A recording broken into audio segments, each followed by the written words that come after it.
In this video, I am going to discuss about the types of animal tissues in detail.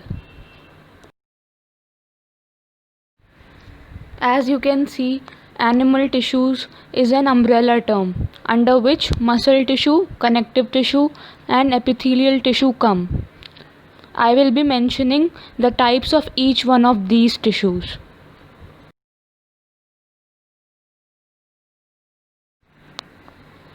Here you can see three types of muscle tissues: smooth muscle cells, cardiac muscle cells and skeletal muscle cells. What is the location of smooth muscle cells? They are found in the wall of hollow organs, vessels and respiratory passageways. The chief characteristics of smooth muscle cells are they are tapered at each end, they have branched network, they don't have striations and they are uninucleated. That means they have only one nucleus, and most importantly they are involuntary in nature. That means we cannot control the movement of these muscle cells. Now, cardiac muscle cells. Cardiac muscle cells are exclusively found in the wall of heart. They have branching network. They have a presence of special discs which are known as intercalated discs. They also have single nucleus and they have light striations. They too are involuntary in nature as they are present in our heart. Skeletal muscle cells. They are attached to our bones as the name suggests. They are long and cylindrical and they are multinucleated. That means there are many nucleus present. And heavy striations are seen in skeletal muscle cells. And they are voluntary in nature. That means we can control the movement of these.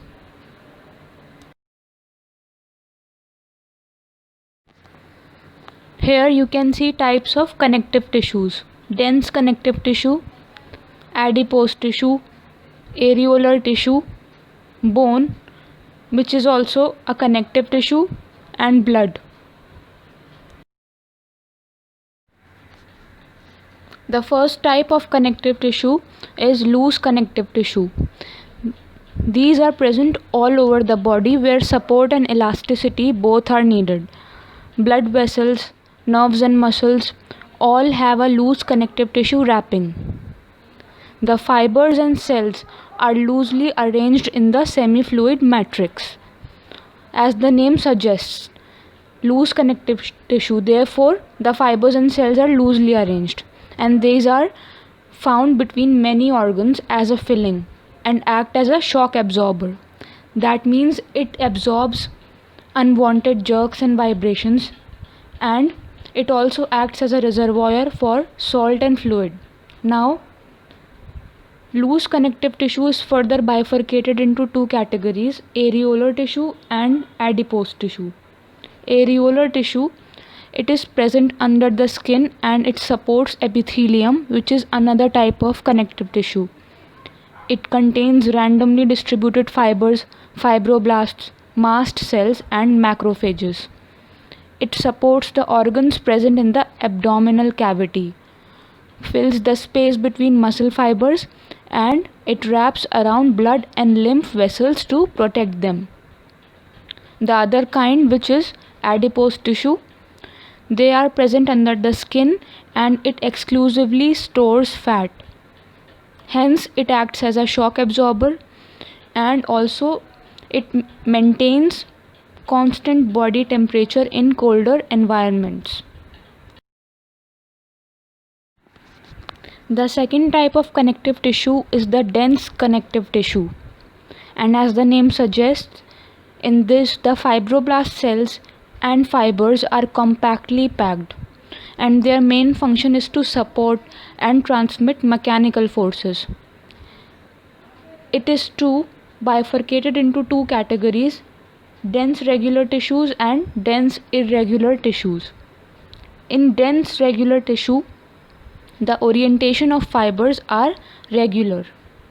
Collagen fibers are present between the parallel running bundles of fibers. The regular arrangement enhances tensile strength. Tensile strength means the ability of a material to be pulled without breaking, and it poses resistance to stretching in the direction of the orientation of fiber. For example, tendons and ligaments. Tendons attach bones to muscles or skeletal muscles, and ligaments attach two bones together. The other kind, dense irregular tissue. As the name suggests, the fibers, including collagen, they are oriented irregularly or randomly. The irregular arrangement gives uniform strength in all directions.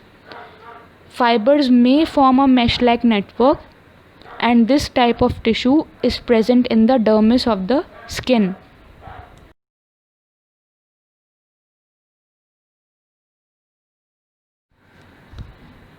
The third type of connective tissue is the specialized connective tissue.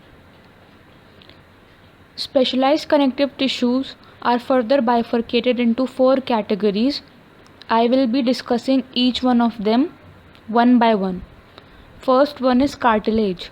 Cartilage is mostly present in the embryonic stage, which is the pre-birth stage, and it works as a supporting skeleton.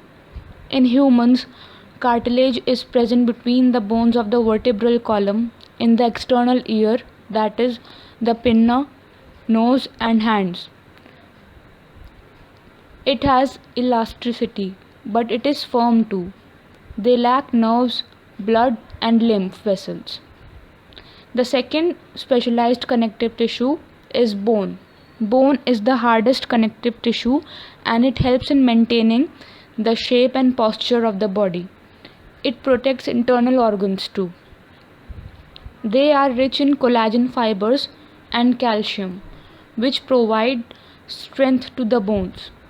The cells of the bones are known as osteocytes. Osteocytes are present in lacunae, and they secrete the matrix. There is substantial blood supply in bony tissues. The third type of specialized connective tissue is blood. Blood is made up of various cells present in the plasma, namely RBCs, red blood cells, WBCs, white blood cells, and platelets. RBCs have hemoglobin. Hemoglobin is a red pigment which is present in our blood, and it enhances the oxygen binding capacity of the blood and helps in the transportation of oxygen. WBCs form a defense system and protect our body from foreign antigens. Platelets are important for blood clotting as they form a mesh at the site of the injury. Plasma contains proteins, water, hormones, salt, etc. to support to different parts of the body. The fourth specialized connective tissue is lymph. Lymph drains into the blood and transports absorbed fat to the blood, which cannot enter the bloodstream directly. Lymph has white blood cells in the liquid matrix. It also helps in getting rid of toxins and waste materials.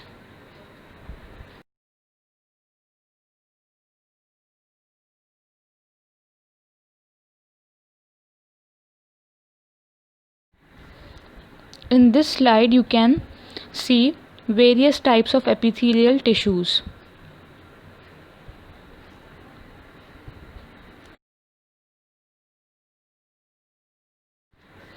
Here you can see various types of epithelial tissues. The first type is simple epithelial tissue. This type of epithelium is composed of a single layer of cells which mainly make up the lining of ducts, tubes, and other cavities in the body. Based on the structure of the cell, the simple epithelial tissue is classified into 3 types. The first type is squamous epithelium. It is a simple single layered epithelium.